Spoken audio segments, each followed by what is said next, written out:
ದೇಶದ ಇತಿಹಾಸದಲ್ಲೇ ಅತಿ ದೊಡ್ಡ ಎರಡನೇ ವಿಮಾನ ದುರಂತ ಅಂತ ಹೇಳಲಾಗ್ತಾ ಇದೆ. ನಿನ್ನೆ ಮಧ್ಯಾಹ್ನದ ಹೊತ್ತಿಗೆ ಯಾರು ಕೂಡ ನಿರೀಕ್ಷೆ ಮಾಡಿರಲಿಲ್ಲ, ಯಾರು ಕೂಡ ಅಂದ್ಕೊಂಡಿರಲಿಲ್ಲ ಆ ರೀತಿ ವಿಮಾನ ದುರಂತದ ಸುದ್ದಿ ಕಿವಿಗಪ್ಪಳಿಸುತ್ತೆ ಅಂತ.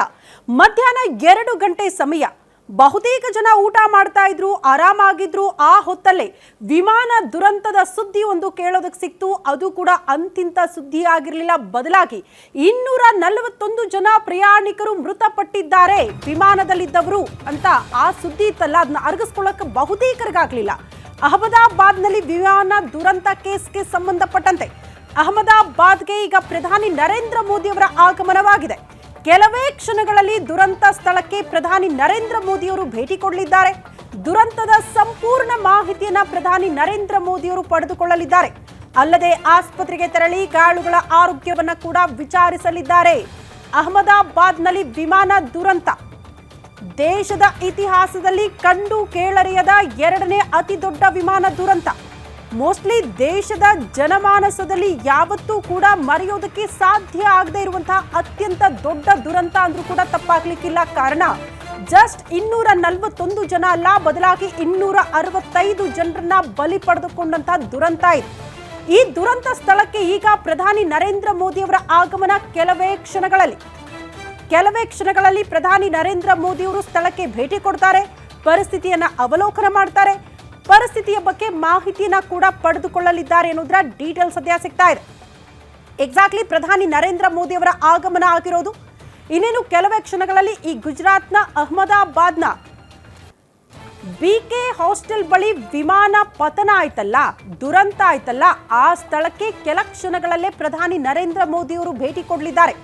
ಆಲ್ರೆಡಿ ಸ್ಥಳದಲ್ಲಿ ರಕ್ಷಣಾ ಕಾರ್ಯಾಚರಣೆ ಕಂಪ್ಲೀಟ್ ಆಗಿದೆ. 265 ಮೃತದೇಹಗಳನ್ನ ಆಸ್ಪತ್ರೆಗೆ ಶಿಫ್ಟ್ ಮಾಡಿದ್ದಾರೆ ಅನ್ನೋದ್ರ ಬಗ್ಗೆ ಮಾಹಿತಿ ಸಿಗ್ತಾ ಇದೆ.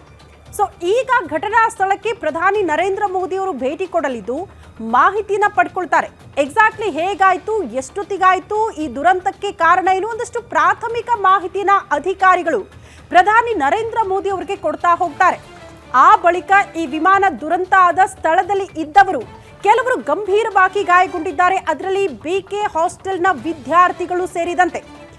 ಬಿಕೆ ಹಾಸ್ಟೆಲ್ ಒಂದು ಮೆಡಿಕಲ್ ಕಾಲೇಜ್, ಅದಕ್ಕೆ ಸಂಬಂಧಪಟ್ಟಂತ ಹಾಸ್ಟೆಲ್, ಅಲ್ಲೇ ವಿಮಾನ ಪತನ ಆಗಿ ಈ ರೀತಿ ದುರಂತ ಆಗಿರೋದು. ಹಾಗಾಗಿ ಅಲ್ಲೇ ಇದ್ದಂತಹ ವಿದ್ಯಾರ್ಥಿಗಳು ಸೇರಿದಂತೆ ಕೆಲವರು ಗಂಭೀರವಾಗಿ ಗಾಯಗೊಂಡಿದ್ದಾರೆ. ಅವರನ್ನ ಆಸ್ಪತ್ರೆಗೆ ದಾಖಲಿಸಲಾಗಿದೆ.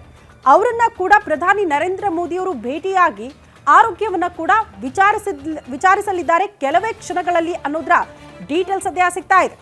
ವಿಪರ್ಯಾಸದ ಸಂಗತಿ ನೋಡಿ, ಯಾರು ಕೂಡ ನಿರೀಕ್ಷೆ ಮಾಡಿರಲಿಲ್ಲ. ಎಷ್ಟೊಂದು ಕನಸು ಕಂಡು ವಿಮಾನ ಹತ್ತಿದವರು ಈ ರೀತಿ ದುರಂತ ಅಂತ್ಯ ಕಾಣ್ತಾರೆ ಅಂತ ಮೋಸ್ಟ್ಲಿ ಯಾರು ಕೂಡ ಅಂದ್ಕೊಂಡಿರಲಿಲ್ಲ. ಪ್ರಮುಖವಾಗಿ ಗುಜರಾತ್ನ ಮಾಜಿ ಮುಖ್ಯಮಂತ್ರಿ ವಿಜಯ್ ರೂಪಾನಿ ಸೇರಿದಂತೆ ವಿಜಯ್ ರೂಪಾನಿಯವರು ತಮ್ಮ ಮಗಳನ್ನ ಭೇಟಿಯಾಗುವುದಕ್ಕೆ ವಿಮಾನ ಹತ್ತಿದ್ರು.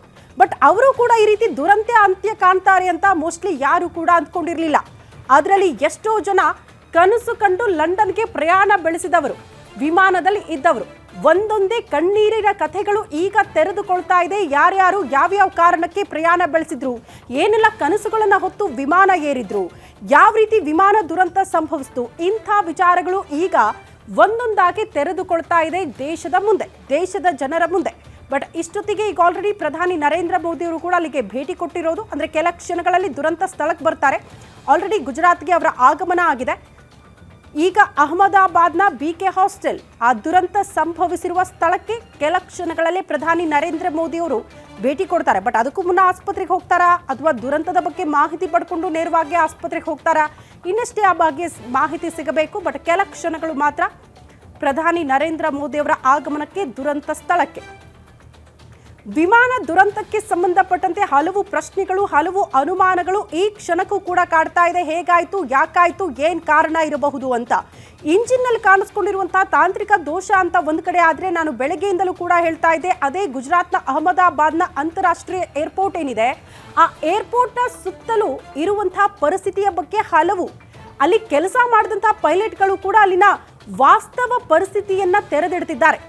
ಸುತ್ತಮುತ್ತ ಟೇಕ್ ಆಫ್ ಆದಂತಹ ವಿಮಾನ, ಅಲ್ಲಿ ಹದ್ದುಗಳ ಕಾಟ, ಹಕ್ಕಿಗಳ ಕಾಟ, ಹಕ್ಕಿ ಅಥವಾ ಹದ್ದು ಅದು ಬಂದು ಏನಾದರೂ ವಿಮಾನಕ್ಕೆ ಡಿಕ್ಕಿ ಹೊಡೆದಂತಹ ಸಂದರ್ಭದಲ್ಲಿ ಯಾವ ರೀತಿಯ ದುರಂತಗಳು ಸಂಭವಿಸುತ್ತೆ ಅನ್ನೋದಕ್ಕೆ ಈ ಘಟನೆಯೂ ಕೂಡ ಸಾಕ್ಷಿ ಆಗಬಹುದು. ಅದನ್ನು ಕೂಡ ನಾವು ತಳ್ಳಿ ಹಾಕೋದಕ್ಕೆ ಸಾಧ್ಯ ಇಲ್ಲ ಅನ್ನುವಂತಹ ವಿಚಾರವನ್ನು ಪ್ರಸ್ತಾಪ ಮಾಡ್ತಾ ಇದ್ರು. ಯಾಕಂದ್ರೆ ಜಸ್ಟ್ ರನ್ವೇಯಿಂದ ವಿಮಾನ ಟೇಕ್ ಆಫ್ ಆಗಿ 5 ನಿಮಿಷದ ಒಳಗಡೆ ವಿಮಾನ ಪತನ ಆಗುತ್ತೆ.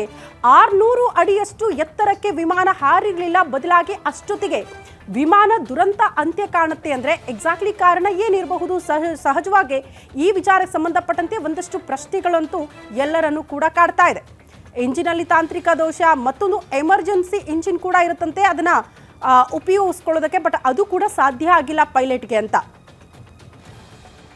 ಬಟ್ ಈಗ ಇದೇ ವಿಚಾರಕ್ಕೆ ಸಂಬಂಧಪಟ್ಟಂತೆ ಬೇರೆ ಬೇರೆ ಆಯಾಮಗಳಲ್ಲೂ ಕೂಡ ತನಿಖೆ ಆಗ್ತಾ ಇದೆ, ಪರಿಶೀಲನೆ ಆಗ್ತಾ ಇದೆ. ವಿಮಾನ ಯಾಕೆ ಪತನ ಆಯಿತು, ಏನು ತಾಂತ್ರಿಕ ದೋಷ ಆಗಿತ್ತು, ಯಾಕೆ ಪೈಲಟ್ಗೆ ಇದನ್ನ ಕಮ್ಯುನಿಕೇಟ್ ಮಾಡೋಕ್ಕಾಗಲಿಲ್ಲ, ಇದೆಲ್ಲ ವಿಚಾರಕ್ಕೆ ಸಂಬಂಧಪಟ್ಟಂತೆ ಪರಿಶೀಲನೆ ಆಗ್ತಾ ಇದ್ದ ಹೊರತಾಗಿಯೂ ಕೂಡ ಬಟ್ 265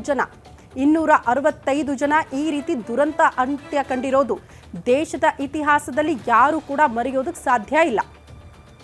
ಅದರಲ್ಲಿ 169 ಜನ ನಮ್ಮ ಭಾರತೀಯರು, ಪೋರ್ಚುಗಲ್ನ 7 ಜನ, ಕೆನಡಾದ 1, ಇದರಲ್ಲಿ ಪ್ರಯಾಣ ಬೆಳೆಸಿದ್ರು ಅಂತ. ಕ್ಯಾಬಿನ್ ಕ್ರ್ಯೂ ಅವ್ರನ್ನ ಸೇರಿದಂತೆ 12 ಜನ ಅದರಲ್ಲಿ ಇದ್ರು ಅಂತ. ಪೈಲಟ್ಗಳು ಜೊತೆಗೆ ಕ್ಯಾಬಿನ್ ಕ್ರ್ಯೂ ಎಲ್ಲರನ್ನ ಸೇರಿದ್ರು. ಅಲ್ಲಿನ ಸಿಬ್ಬಂದಿ 12 ಜನ, ಅಷ್ಟು ಜನ ಮೃತಪಟ್ಟಿದ್ದಾರೆ. ಬಟ್ ನಿನ್ನೆ ಇಂಥದ್ದೊಂದು ಸುದ್ದಿ ಕೇಳೋದಕ್ಕೆ ಸಿಕ್ಕಾಗ 242 ಜನ ಕೂಡ ಮೃತಪಟ್ಟಿದ್ದಾರೆ ಅಂತ. ಬಟ್ ಅದರಲ್ಲಿ ಒಬ್ಬಾತ ಪವಾಡ ಸದೃಶ್ಯದ ರೀತಿಯಲ್ಲಿ ಓಡಾಡಿ ಬಂದ. ಬಟ್ ಚಿಕ್ಕ ಪುಟ್ಟ ಗಾಯ, ಆತ ಪ್ರಾಣಾಪಾಯದಿಂದ ಬಚಾವಾಗಿದ್ದಾನೆ. ಬಟ್ ಏನಾಯಿತು, ಹೇಗಾಯಿತು, ಆತ ಏನು ಹೇಳೋದಕ್ಕೂ ಕೂಡ ಸಾಧ್ಯ ಆಗಿಲ್ಲ. ಯಾರಿಗೇ ಆಗಲಿ ಆಘಾತಕ್ಕೊಳಗಾಗಿರ್ತಾರೆ, ಆ ಕ್ಷಣಕ್ಕೆ ಏನು ಹೇಳಬೇಕು, ಹೇಗಾಯಿತು ಅನ್ನೋದ್ರ ಬಗ್ಗೆ ಆತ ಕೂಡ ಮಾಹಿತಿ ಕೊಟ್ಟಿಲ್ಲ.